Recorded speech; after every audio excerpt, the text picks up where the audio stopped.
William B. Carroll, Civil War veteran, Yonkers City detective. William Carroll's ancestors came from the north of Ireland, where his father of the same name was born in 1801 in the county of Fermanagh. After marrying Catherine Cunningham, they immigrated to North America, where his son, William Carroll, was born in Haverstraw, New York, on October 23, 1844. His family soon after moved to St. Columban, in the province of Quebec, just outside Montreal, where he spent his early years as one of 12 children. By his late teens, young William Carroll had returned to New York and lived in West Farms, New York, now Bronx County.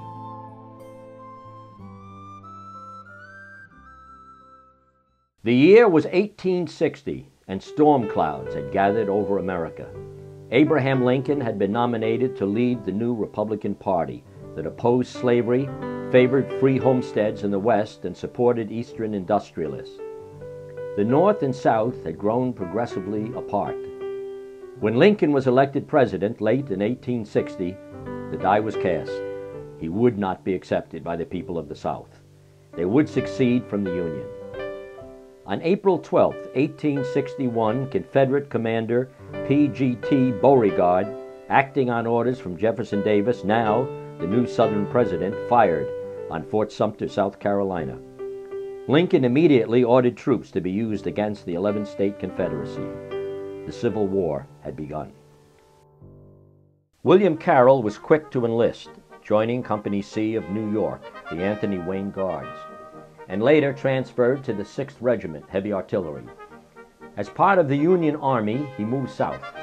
He first fought at Fredericksburg and then later at Chancellorsville, Virginia, in May of 1863, both resounding defeats for the Union Army. The Confederate Army under General Robert E. Lee, emboldened by these victories, pushed into Pennsylvania through the Shenandoah Valley in his second attempt to invade the North. The Union Army confronted Lee on July 1, 1863, at Gettysburg, Pennsylvania, the most crucial battle of the Civil War. William Carroll, still a private, stood with the Army of the North to face the Confederate invasion. Over 160,000 American soldiers faced each other on those 3 days. More than 50,000 would die or be wounded. Confederate soldiers, preparing for the worst on the night before, sewed their names on a piece of cloth to the back of their shirts so their bodies could be identified and sent home the next day. The battle at Gettysburg was ferocious and culminated on the 3rd day when 15,000 Confederate soldiers charged point blank into the Union fire, attempting to destroy the Union center. Pickett's charge appeared to be reaching the first Union lines, but suddenly support gave way, and the Southerners were driven back with tremendous losses. The North had held. The day was won. President Abe Lincoln visited Gettysburg later that year, and on November 19, 1863, in his famous address, memorialized forever the sacrifice of these brave soldiers, ending with, "That we here highly resolve that these dead shall not have died in vain, and that this nation, under God, shall have a new birth of freedom, and that government of the people, by the people, and for the people shall not perish from the earth."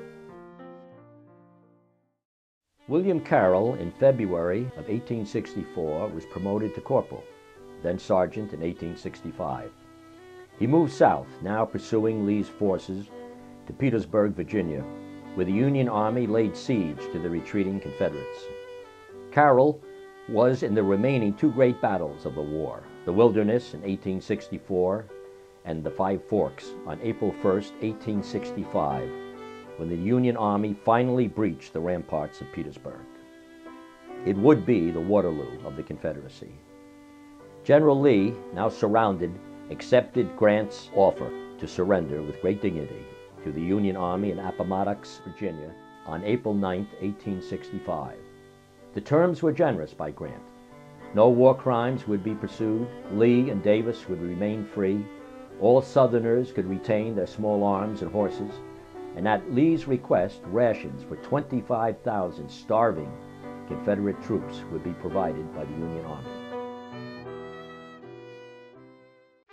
Soon after, Sergeant William Carroll returned to West Farms in the Bronx, met and married Margaret Gormley in Astoria, Queens. She had come to America on a ship from County Cork, Ireland, with her sisters Nellie and Mary Ann at 14 years of age. They moved to Yonkers in 1869, where Carroll was responsible for the effort to form the first Yonkers Police Department. He advanced quickly, and as Detective Carroll led an exciting and colorful life at 18 Ingram Street, engaged in the pursuit and arrest of numerous dreaded criminals of their day, including James Fat Legs Downey and notorious killer Bill Mason and the dangerous John Fawkes. Though shot at on several occasions at point-blank range, he managed to escape unscathed and saw many a desperado find their way to Sing Sing prison. William Carroll's story, nightstick, handcuffs, and walking stick are on display at the Police Museum of Yonkers to this day. Carroll fathered 12 children, one of whom was Dennis Carroll, our grandfather. The name continued in the person of his son William, affectionately called Uncle Billy. Uncle Billy, in turn, passed his name to our cousin William Billy Carroll, and he to his son William, just married to Kelly Belcher of Saratoga, New York. The youngest, however, is Will Carroll, the grandson of Thomas Ronan Carroll, a student at Tappan Elementary School. He's 7 years of age. He lives with his mom and dad, Michael and Maureen, in Palisades. It is less than 5 miles from Haverstraw, New York.